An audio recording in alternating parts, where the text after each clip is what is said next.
नमस्कार साथियों वर्तमान में पेंशनर्स को जो कम्यूटेशन राशि का भुगतान किया जाता है उसकी रिकवरी वर्तमान प्रावधानों के अनुसार 15 वर्ष के भीतर की जाती है। एक डिसीजन इस मामले में central administrative tribunal Mumbai branch का आया है OA 860/2024 के बारे में, और ये डिसीजन है 11 नवंबर 2024 का। ये 10 पेज का डिसीजन है और उसको मैं इसमें अपने वीडियो में अपलोड कर रहा हूं। हरी एन सस्ते एंड अदर्स और versus union of India and others, ये केस था। और इसमें जो एम्प्लॉइज थे वो डिपार्टमेंट ऑफ पोस्ट से रिटायर हुए थे और उनकी ये मांग थी कि जो कम्यूटेशन की रिकवरी हमारी 15 साल में की जा रही है उसको 12 साल में की जाए। तो रिकवरी जो 15 साल में की जा रही है वर्तमान प्रावधानों के अनुसार उसको 12 साल में की जाए, इसके पीछे उन्होंने जो कारण दिए, जो तर्क दिए, उनमें एक था फिफ्थ सेंट्रल पे कमीशन की रिकमेंडेशन का, जो आगे मैं डिसीजन में बताऊंगा उसमें क्या रिकमेंडेशन थी सेंट्रल पे कमीशन की। तो एक तो उसको आधार बनाया था, दूसरा उन्होंने ये आधार बनाया था कि जो इंटरेस्ट रेट है, रेपो रेट है, वो पिछले 8-10 सालों से डाउनवर्ड चल रही है। तो इसलिए जो पेंशन से जो कम्यूटेशन राशि दी जाती है उसकी रिकवरी भी 15 साल से घटा करके और 12 साल की जानी चाहिए। तीसरे उन्होंने ये भी तर्क दिया कि गवर्नमेंट ऑफ गुजरात ने कम्यूटेशन रिकवरी का पीरियड 15 साल से घटा के 12 साल कर दिया है और गवर्नमेंट ऑफ आंध्रा ने जो कम्यूटेशन रिकवरी का पीरियड 15 साल से घटा के 13 वर्ष कर दिया है। ये सारी चीजें डिसीजन में इंक्लूड है। इसके अलावा उन्होंने एक ये कारण भी दिया कि restoration of pension, commutation of pension की बारे में जो रूल है वो 10A of CCS central civil services का 10A रूल है। ये 1981 में बना था और उसमें 15 साल की रिकवरी का प्रावधान था। तो ये रूल आज तक अमेंड नहीं हुआ, इसमें कोई संशोधन नहीं किया गया, जबकि इंटरेस्ट रेट गिरती गई। और इसके अलावा एक जो बेस उन्होंने बनाया है वो Punjab and Haryana high court की जो CWP 2490/2024 है और उसकी जो ऑर्डर डेटेड 9 फरवरी 24 है, उसको इन्होंने बेस बनाया है। ये भी इस डिसीजन में इंक्लूड है।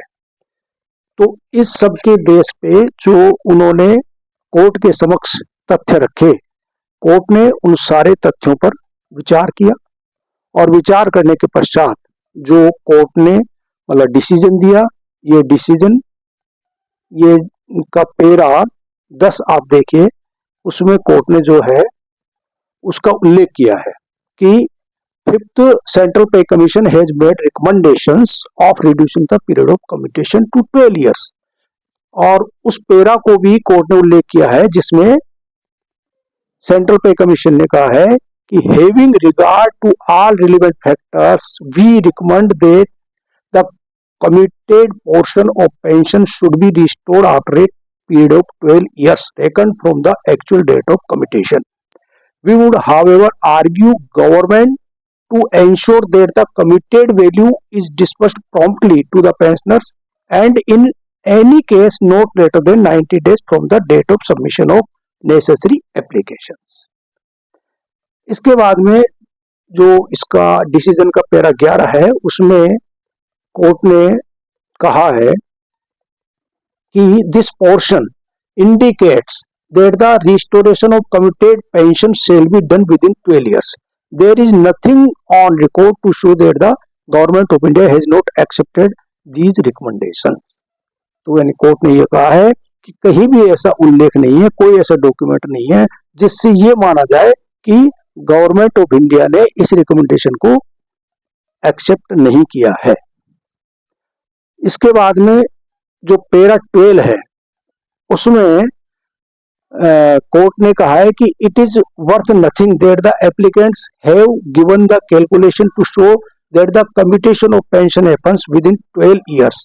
इन para 4.1 2.3 they have given the chart in respect of applicant number 30 as under। इसमें जो कैलकुलेशन का चार्ट जो है एप्लीकेंट्स ने सबमिट किया था उसमें बताया गया है कि 31/1/17 डेट ऑफ रिटायरमेंट थी, 40,000 बेसिक पेंशन था, उसका 40% सेंट्रल गवर्नमेंट में बेसिक पे का 40% कम्यूट होता है, वो 16,000 है और उसकी कम्यूटेशन वैल्यू 15,73,248 आती है। और 15 साल में यदि इस राशि की रिकवरी होती है हर महीने 16,000 के हिसाब से, तो 15 साल में ये जो रिकवर्ड अमाउंट होता है वो 28,80,000 होता है, यानी लगभग जस्ट डबल हो जाता है।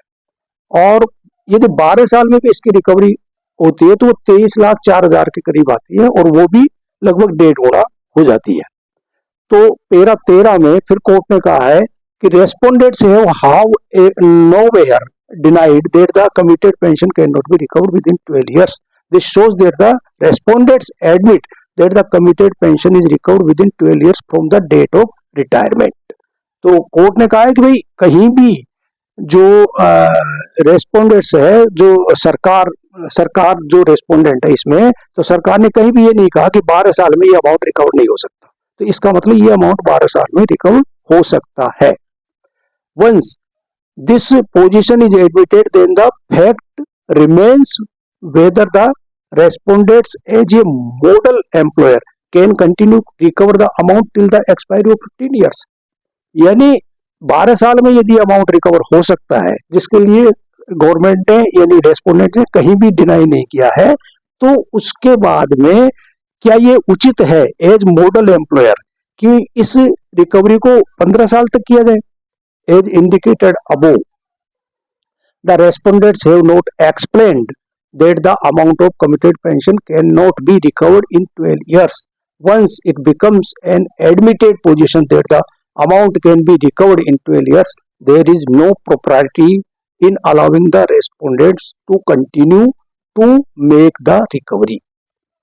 कि जब 12 साल में ये अमाउंट रिकवर हो सकता है, कहीं भी रेस्पोंडेंट्स ये नहीं कह रहे कि 12 साल में अमाउंट रिकवर नहीं हो सकता, तो इस अमाउंट को 15 साल तक रिकवरी की अनुमति देना उचित नहीं है। और इसके बाद में पैरा 14 में जो है कोर्ट ने कहा है कि it was also argued that honourable Punjab and Haryana high court has granted interim relief under the rules of the state and therefore no relief can be granted to the applicants who are central government employees.